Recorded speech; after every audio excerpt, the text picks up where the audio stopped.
त्वदीयं वस्तु गोविंद तुभ्यमेव समर्पये गृहाण सम्मुखो भूत्वा प्रसीद परमेश्वरः। ओम नमो भगवते वासुदेवाय नमः। जय श्री हरि। दोस्तों, स्वागत है आप सभी का आपके अपने चैनल ज्ञान अर्थ में। बहुत बहुत स्वागत है। आज आप सुनेंगे श्रोताओं बृहस्पतिवार की पावन व्रत कथा। जैसा कि वैशाख मास का पावन पवित्र महीना चल रहा है, ऐसे में यह महीना भगवान विष्णु को बहुत ही प्रिय है। ऐसे में यदि आपने गुरुवार का व्रत रखा है और नहीं भी रखा है तो भी बृहस्पतिवार की कथा अवश्य ही श्रवण करें। इस कथा का श्रवण करने मात्र से भगवान श्री हरि की अनुकंपा से साधक को अखंड सौभाग्य, अटल संपत्ति, तेजस्वी पुत्र की प्राप्ति होती है। इस कथा का श्रवण करने मात्र से व्यक्ति के जीवन से सभी दुख दारिद्रता दूर होती है। इस कथा के श्रवण मात्र से जो भी साधक इस कथा को सच्चे हृदय और सच्ची श्रद्धा के साथ इस कथा को सुनता या सुनाता है या उपकारा भी बढ़ता है, तो भगवान श्री हरि की कृपा से ऐसे साधक सदैव हर कार्य में सफलता प्राप्त करते हैं और इसी के साथ ऐसे साधक के गुरु ग्रह मजबूत होते हैं और अपने जीवन के हर लक्ष्य को वो प्राप्त कर लेते हैं। ऐसे लोगों का गुरु ग्रह मजबूत होता है। तो आइए श्रोता श्रवण करते हैं वैशाख महीने में बृहस्पति देव की पावन व्रत कथा का, जो कि इस प्रकार है। बृहस्पतिवार के व्रत के पूजन से स्त्री पुरुष और बृहस्पति देव की अनुकंपा से धन संपत्ति का अपार लाभ होता है। परिवार में सुख तथा शांति रहती है। स्त्रियों के लिए बृहस्पतिवार का व्रत बहुत ही शुभ फल देने वाला है। बृहस्पतिवार की पूजा के पश्चात कथा सुनने का विशेष महत्व है। बृहस्पतिवार के व्रत करने और कथा सुनने से विद्या का बहुत लाभ होता है। बृहस्पतिवार का नियमित व्रत रखने वाली स्त्री की सभी मनोकामनाएं पूर्ण होती है। प्राचीन समय की बात है, एक बड़ा प्रतापी तथा दानी राजा था। वह प्रत्येक गुरुवार को व्रत रखता था एवं पूजा करता था। यह उसकी रानी को अच्छा ना लगता था। ना वह व्रत करती और ना ही किसी को एक पैसा में दान में देती थी। राजा को भी वह ऐसा करने से मना किया करती थी। एक समय की बात है कि राजा शिकार खेलने वन को चले गए। घर पर रानी और दासी थी। उस समय गुरु बृहस्पति साधु का रूप धारण करके राजा के दरवाजे पर भिक्षा मांगने आए। साधु ने रानी से भिक्षा मांगी तो वह कहने लगी, हे साधु महाराज, मैं इस दान को और पुण्य से तंग आ गई हूँ। कोई ऐसा आप उपाय बताएं जिससे यह सारा धन नष्ट हो जाए तथा मैं आराम से रह सकूं।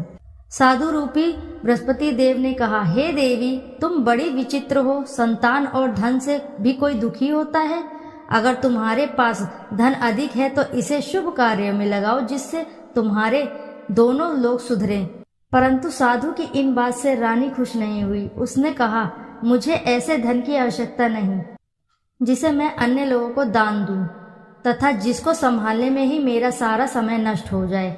साधु ने कहा, यदि तुम्हारी ऐसी ही इच्छा है तो जैसा मैं तुम्हें बताता हूँ तुम वैसा ही करना। बृहस्पतिवार के दिन घर को गोबर से लीपना, अपने केशों को पीली मिट्टी से धोना, केशों को धोते समय स्नान करना, राजा से हजामत बनाने को कहना, भोजन में मांस मदिरा खाना, कपड़ा धोबी के यहाँ धुलने के डालना।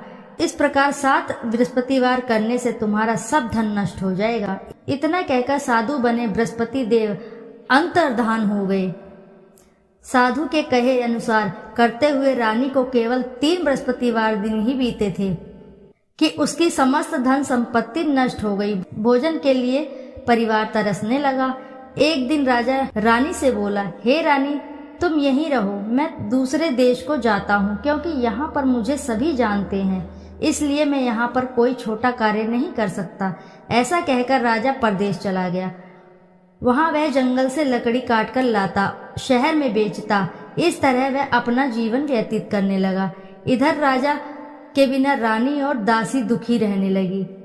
एक समय जब रानी और दासियों को 7 दिन बिना भोजन के रहना पड़ा तो रानी ने अपनी दासी से कहा, हे दासी, पास ही के नगर में मेरी बहन रहती है, वह बड़ी धनवान है, तू उसके पास जा और कुछ ले आ ताकि थोड़ा बहुत गुजर बसर हो जाए। दासी रानी की बहन के पास गई। उस दिन बृहस्पतिवार था। रानी की बहन उस समय बृहस्पतिवार की कथा सुन रही थी। दासी ने रानी की बहन को अपनी रानी का संदेश दिया, लेकिन रानी की बहन ने कोई उत्तर नहीं दिया। जब दासी को रानी की बहन से कोई उत्तर नहीं मिला तो वह बहुत ही दुखी हुई। उसे क्रोध भी आया। दासी ने वापस आकर रानी को सारी बात बता दी। सुनकर रानी ने अपने भाग्य को कोसा। उधर रानी की बहन ने सोचा कि मेरी बहन की दासी आई थी, परंतु मैं उससे नहीं बोली, इससे वह बहुत ही दुखी हुई होगी। कथा सुनकर और पूजन समाप्त कर वह अपनी बहन के घर गई और कहने लगी, हे बहन, मैं बृहस्पतिवार का व्रत कर रही थी। तुम्हारी दासी गई, परंतु जब तक कथा होती है तब तक न उठते हैं न बोलते हैं, इसलिए मैंने नहीं बोला। कहो दासी क्यों आई थी? रानी बोली, हमारे घर में अनाज नहीं था।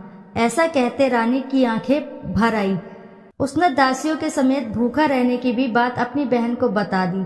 रानी की बहन बोली, बहन देखो, बृहस्पति देव भगवान सबकी मनोकामना पूर्ण करते हैं। देखो, शायद तुम्हारे घर में अनाज रखा हो। यह सुनकर दासी घर के अंदर गई तो वहां उसे एक घड़ा अनाज भरा मिला। उसे बड़ी हैरानी हुई, क्योंकि उसने एक एक बर्तन देख लिया था।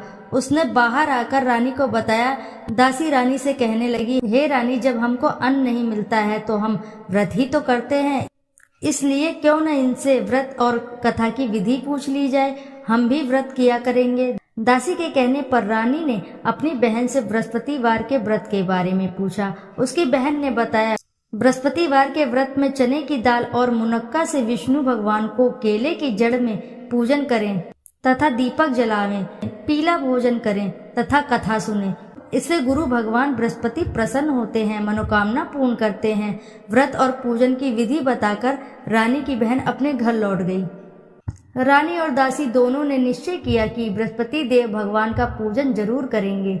7 रोज बाद जब बृहस्पतिवार आया तो उन्होंने व्रत रखा। गुड़साल में जाकर चना और गुड़ बीन लाई तथा उसकी दाल से केले की जड़ तथा विष्णु भगवान का पूजन किया।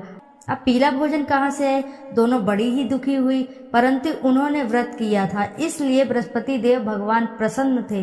एक साधारण व्यक्ति के रूप में वे 2 थालों में सुंदर पीला फूल लेकर आए और दासी को देकर बोले, हे दासी, यह भोजन तुम्हारे लिए है, तुम्हारी रानी के लिए है, इसे तुम दोनों ग्रहण करना। दासी भोजन पाकर बहुत ही प्रसन्न हुई। उसने रानी को सारी बात बताई। उसके बाद वे प्रत्येक बृहस्पतिवार को गुरु भगवान का व्रत और पूजन करने लगी। बृहस्पति भगवान की कृपा से उनके पास फिर से धन हो गया, परंतु फिर रानी पहले की तरह आलस्य करने लगी। तब दासी बोली, देखो रानी, तुम पहले भी इस प्रकार का आलस्य करती थी। तुम्हें धन के रखने में कष्ट होता है, इस कारण सभी धन नष्ट हो गया।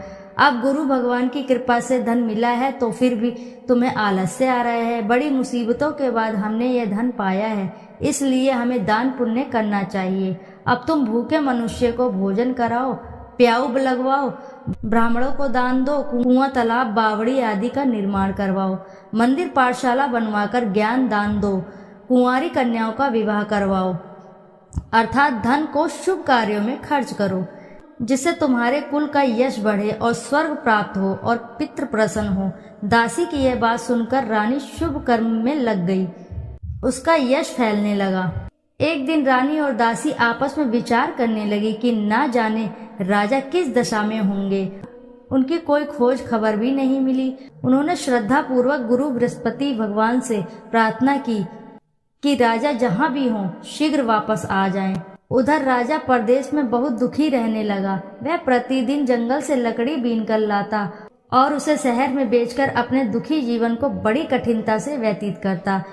एक दिन दुखी हो अपनी पुरानी बातों को याद करके वह रोने लगा और उदास हो गया। उसी समय राजा के पास बृहस्पति देव साधु के वेश में आकर बोले, हे लकड़हारे, तुम इस सुनसान जंगल में किस चिंता में बैठे हो, मुझे बतलाओ। यह सुन राजा के नेत्रों में जल भर आया। साधु की वंदना कर राजा ने अपनी संपूर्ण कहानी सुना दी। महात्मा दयालु होते हैं। वे राजा से बोले, हे राजा, तुम्हारी पत्नी ने बृहस्पति देव के प्रति अपराध किया था, जिसके कारण तुम्हारी यह दशा हुई। अब तुम किसी प्रकार की चिंता मत करो, भगवान तुम्हें पहले से अधिक धन देंगे। देखो, तुम्हारी पत्नी ने बृहस्पतिवार का व्रत प्रारंभ कर दिया है। अब तुम भी बृहस्पतिवार का व्रत करके चने की दाल व गुड़ जल के लोटे में डालकर केले का पूजन करो, फिर कथा कहो या सुनो, भगवान तुम्हारी सब मनोकामनाओं को पूर्ण करेंगे। साधु की इस बात को सुनकर राजा बोला, हे प्रभु, लकड़ी बेचकर तो इतना पैसा भी नहीं बचता जिससे भोजन करने के उपरांत कुछ बचा सकूं। मैंने रात्रि में अपनी रानी को व्याकुल देखा। मेरे पास कोई साधन नहीं है जिससे इसका समाचार जान सकूं। फिर मैं बृहस्पति देव की क्या कहानी कहूँ, यह भी मुझको मालूम नहीं। साधु ने कहा, हे राजा, मन में बृहस्पति भगवान के पूजन व्रत का निश्चित करो, वे स्वयं तुम्हारे लिए कोई राह बना देंगे। बृहस्पतिवार के दिन तुम रोजाना की तरह लकड़ियां लेकर शहर में जाना। तुम्हें रोज से दुगना धन प्राप्त होगा, जिससे तुम भली भांति भोजन कर लोगे तथा बृहस्पति देव की पूजा का सामान भी आ जाएगा। जो तुमने बृहस्पतिवार की कहानी के बारे में पूछा है वह इस प्रकार है।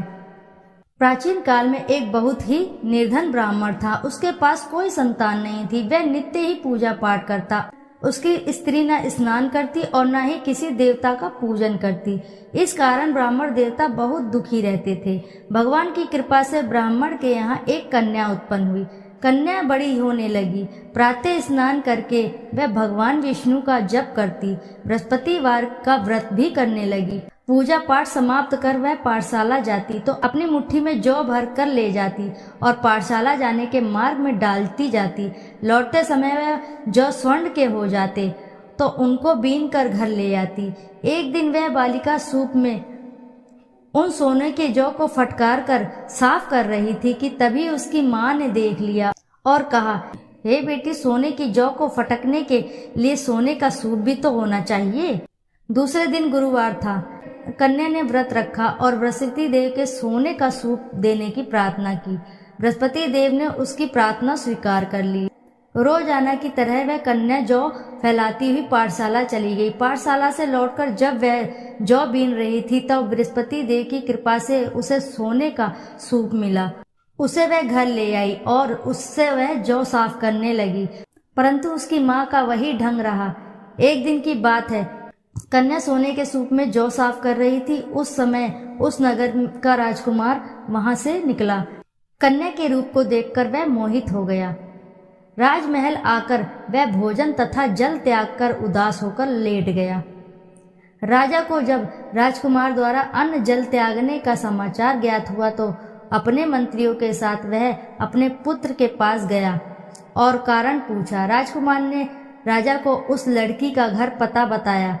मंत्री उस लड़की के घर गया। मंत्री ने ब्राह्मण के समक्ष राजा की ओर से निवेदन किया। कुछ ही दिन बाद ब्राह्मण की कन्या का विवाह राजकुमार के साथ संपन्न हो गया।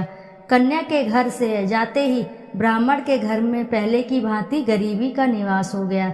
एक दिन दुखी होकर ब्राह्मण अपनी पुत्री से मिलने गए।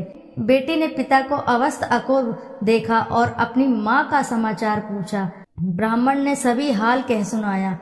कन्या ने बहुत सा धन देकर अपने पिता को विदा कर दिया, लेकिन कुछ ही दिन बाद फिर वही हाल हो गया।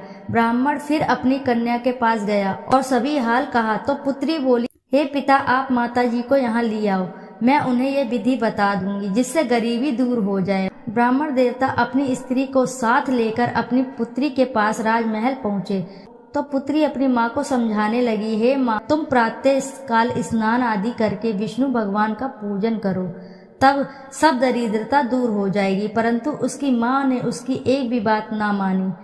वह प्रातः काल उठकर अपनी पुत्री का बचा जूठन खा लेती थी। एक दिन उसकी पुत्री को बहुत गुस्सा आया। उसने अपनी माँ को एक कोठरी में बंद कर दिया। प्रातः उसे स्नान आदि करा के पूजा पाठ करवाया तो उसकी माँ की बुद्धि ठीक हो गई। इसके बाद वह नियम से पूजा पाठ करने और प्रत्येक बृहस्पतिवार को व्रत रखने लगी। इस व्रत के प्रभाव से मृत्यु के बाद वह स्वर्ग को गई। वह ब्राह्मण भी सुखपूर्वक इस लोक का सुख भोग कर स्वर्ग को प्राप्त हुआ। इस तरह कहानी कहकर साधु देवता वहां से लोप हो गए। धीरे धीरे समय व्यतीत होने पर फिर बृहस्पतिवार का दिन आया। राजा जंगल से लकड़ी काटकर शहर में बेचने गया। उसे उस दिन और दिनों से अधिक धन मिला। राजा ने चने गुड़ आदि लाकर बृहस्पतिवार का व्रत किया। उस दिन उसके सभी क्लेश दूर हुए। परंतु जब अगले दिन गुरुवार का दिन आया तब बृहस्पतिवार का व्रत करना भूल गया। इस कारण बृहस्पति भगवान नाराज हो गए। उस दिन उस नगर के राजा ने विशाल यज्ञ का आयोजन किया था। अपने समस्त राज्य में घोषणा करवा दी थी कि सभी मेरे यहाँ भोजन करके आएंगे, किसी के घर चूल्हा नहीं जलेगा। इस आज्ञा को जो नहीं मानेगा उसको फांसी दे दी जाएगी। राजा के अनुसार राज्य के सभी वासी भोज में सम्मिलित हुए, लेकिन लकड़हारा कुछ देर में पहुंचा, इसीलिए राजा उसको अपने साथ महल में ले गए। राजा लकड़हारे को भोजन करा रहे थे तो रानी की दृष्टि उस खूंटी पर पड़ी जिस पर उसका हार लटका हुआ था। उसे हार खूंटी पर लटका दिखाई ही नहीं दिया। रानी को निश्चय हो गया कि मेरा हार इस लकड़हारे ने चुरा लिया है। उसी समय सैनिक बुलवाकर उसको जेल में डलवा दिया। लकड़हारा जेल में विचार करने लगा कि न जाने कौन से पूर्ण जन्म के कर्म मुझे यह दुख प्राप्त हुआ। जंगल में मिले साधु को याद करने लगा। तत्काल बृहस्पति देव साधु के रूप में प्रकट हो गए और कहने लगे, अरे मूर्ख, तूने बृहस्पति देवता की कथा नहीं की, इसी कारण तुझे दुख प्राप्त हुआ। अब चिंता मत कर। बृहस्पतिवार के दिन जेल खाने के दरवाजे पर तुझे 4 पैसे जड़े मिलेंगे। उनसे तू बृहस्पति की पूजा करना तो तेरे सभी कष्ट दूर हो जाएंगे। अगले बृहस्पतिवार उसे जेल के द्वार पर 4 पैसे मिले। राजा ने पूजा का सामान मंगवाकर कथा कही और प्रसाद बांटा। उसी रात्रि में बृहस्पति देव ने उस नगर के राजा को स्वप्न में कहा, हे राजा, तूने जिसे जेल में बंद किया है उसे कल छोड़ देना, वह निर्दोष है। राजा प्रातःकाल उठा और खूंटी पर हार टंगा देखकर लकड़हारे को बुलाकर क्षमा मांगी तथा राजा के योग्य सुंदर वस्त्र और आभूषण भेंटकर उसे विदा किया। गुरुदेव की आज्ञा अनुसार राजा अपने नगर को चल दिया। राजा जब नगर के निकट पहुंचा तब उसे बड़ा ही आश्चर्य हुआ। नगर में पहले से अधिक बाग, तालाब और कुएं तथा बहुत सी धर्मशालाएं, मंदिर आदि बने हुए थे। राजा ने पूछा कि यह किसका बाग और धर्मशाला है? तब नगर के सब लोग कहने लगे कि ये सब रानी और दासी द्वारा बनवाए गए हैं। राजा को आश्चर्य हुआ और गुस्सा भी आया कि उसकी अनुपस्थिति में रानी के पास धन कहाँ से आया होगा। जब रानी ने यह खबर सुनी कि राजा आ रहे हैं तो उसने अपनी दासी से कहा, हे दासी, देख राजा हमको कितनी बुरी हालत में छोड़ गए थे। वह हमारी ऐसी हालत देखकर न लौट जाएं, इसलिए तू दरवाजे पर खड़ी हो जा। रानी की आज्ञा अनुसार दासी दरवाजे पर खड़ी हो गई और जब राजा आए तो उन्हें अपने साथ महल में ले गई। तब राजा ने क्रोध करके अपनी तलवार निकाली और पूछने लगा, बताओ यह धन तुम्हें कैसे प्राप्त हुआ? तब रानी ने सारी कथा सुनाई। राजा ने निश्चय किया कि मैं रोजाना दिन में 3-4 बार कथा कहूँगा और सुनूंगा तथा रोज व्रत किया करूँगा। अब हर समय राजा के दुपट्टे में चने की दाल बंधी रहती थी तथा दिन में 3 बार कथा कहता। एक रोज राजा ने विचार किया कि चलो अपनी बहन के यहाँ हो आऊं। इस तरह का निश्चय कर राजा घोड़े पर सवार होकर अपनी बहन के यहाँ चल दिया। मार्ग में उसने देखा कि कुछ आदमी एक मुर्दे को ले जा रहे हैं। उन्हें रोककर राजा कहने लगा, अरे भैया, मेरी बृहस्पति की कथा सुन लो। वे बोले, लो हमारा तो आदमी मर गया, इसको अपनी कथा की पड़ी है। परंतु कुछ आदमी बोले, अच्छा कहो, हम तुम्हारी कथा भी सुन लेंगे। राजा ने दाल निकाली और कथा कहनी शुरू कर दी। जब कथा आधी हुई तो मुर्दा हिलने लगा और जब कथा समाप्त हुई तो राम राम करके वह मुर्दा खड़ा हो गया। राजा आगे बढ़ा। उसे चलते चलते शाम हो गई। आगे मार्ग में उसे एक किसान खेत में हल चलाता मिला। राजा ने उससे कथा सुनने का आग्रह किया, लेकिन वह नहीं माना। राजा आगे चल पड़ा। राजा के हटते ही बैल पछाड़ खाकर गिर गए तथा किसान के पेट में बहुत जोर से दर्द होने लगा। उसी समय किसान की पत्नी रोटी लेकर आई। उसने जब देखा तो अपने पुत्र से सब हाल पूछा। बेटे ने सभी हाल बताया। बुढ़िया दौड़ी दौड़ी उस घुड़सवार के पास गई और उससे बोली, मैं तेरी कथा सुनूंगी, तू अपनी कथा मेरे खेत पर ही चलकर कहना। राजा ने लौटकर बुढ़िया के खेत पर जाकर कथा कही, जिसके सुनते ही बैल खड़े हो गए तथा किसान के पेट का दर्द भी ठीक हो गया। राजा अपनी बहन के घर पहुंच गया। बहन ने भाई की खूब मेहमानी की।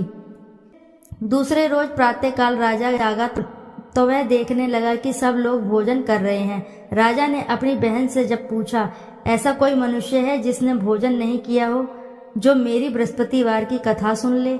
बहन बोली, हे भैया, यह देश ऐसा ही है। पहले यहाँ के लोग भोजन करते हैं, बाद में अन्य काम करते हैं। फिर वह एक कुम्हार के घर गई जिसका लड़का बहुत ही बीमार था। उसे मालूम हुआ कि उसके यहाँ 3 दिन से किसी ने भोजन नहीं किया है। रानी ने अपने भाई की कथा सुनने के लिए कुम्हार से कहा। वह तैयार हो गया। राजा ने जाकर बृहस्पतिवार की कथा कही, जिसको सुनकर उसका लड़का ठीक हो गया। अब तो रोज राजा की प्रशंसा होने लगी। एक दिन राजा ने अपनी बहन से कहा, हे बहन, मैं अब अपने घर जाऊंगा, तुम भी तैयार हो जाओ। राजा की बहन ने अपनी सास से अपने भाई के साथ जाने की आज्ञा मांगी। सास बोली, चली जाओ, परंतु अपने लड़के को मत ले जाना, क्योंकि तेरे भाई के कोई संतान नहीं होती। बहन ने अपने भाई से कहा कि हे भैया, मैं तो चलूंगी, परंतु कोई बालक नहीं जाएगा। अपनी बहन को भी छोड़कर दुखी मन से राजा अपने नगर को लौट आया। राजा ने अपनी रानी से सारी कथा बताई और बिना भोजन किए वह शैया पर लेट गया। रानी बोली, हे प्रभु, बृहस्पति देव ने हमें सब कुछ दिया है, वे हमें संतान भी अवश्य ही देंगे। उसी रात बृहस्पति देव ने राजा को स्वप्न में कहा, हे राजा, उठ, सभी सोच त्याग दे, तेरी रानी गर्भवती है। राजा को यह सुनकर बड़ी ही खुशी हुई। 9वें महीने रानी के गर्भ से एक सुंदर सा पुत्र पैदा हुआ। तब राजा बोला, हे रानी, स्त्री बिना भोजन के रह सकती है, परंतु तुम बिना कहे नहीं रह सकती। जब मेरी बहन आए तुम उससे कुछ मत कहना। रानी ने हाँ कर दी। जब राजा की बहन ने यह शुभ समाचार सुना तो वह बहुत खुश हुई तथा बधाई लेकर अपने भाई के यहाँ आई। रानी ने तब उसे आने का अलाना दिया। जब भाई अपने साथ ला रहे थे तब टाल गई, उनके साथ ना आई और आज अपने आप ही भागी भागी बिना बुलाए आ गई। तो राजा की बहन बोली, भाई, मैं इस प्रकार ना कहती तो तुम्हारे घर औलाद कैसे होती। बृहस्पति देव सभी मनोकामनाएं पूर्ण करते हैं। जो सद्भावना पूर्वक बृहस्पतिवार का व्रत करता है एवं कथा पढ़ता है अथवा सुनता है और दूसरों को सुनाता है, बृहस्पति देव उसकी सभी मनोकामनाएं पूर्ण करते हैं, उनकी सदैव रक्षा करते हैं। जो संसार में सद्भावना से गुरु का पूजन एवं व्रत सच्चे मन से और सच्चे हृदय से करते हैं, जैसे सच्ची भावना से रानी और राजा ने बृहस्पति देव की कथा का गुणगान किया तो उनकी सभी इच्छाएं बृहस्पति ने पूर्ण की। अनजाने में भी बृहस्पति देव की उपेक्षा ना करें, ऐसा करने से सुख शांति नष्ट हो जाती है। इसलिए सबको कथा सुनने के बाद प्रसाद लेकर जाना चाहिए। हृदय से उनका मनन करते हुए जयकारा बोलना चाहिए। इति श्री बृहस्पतिवार व्रत कथा। बोलो जय श्री हरि।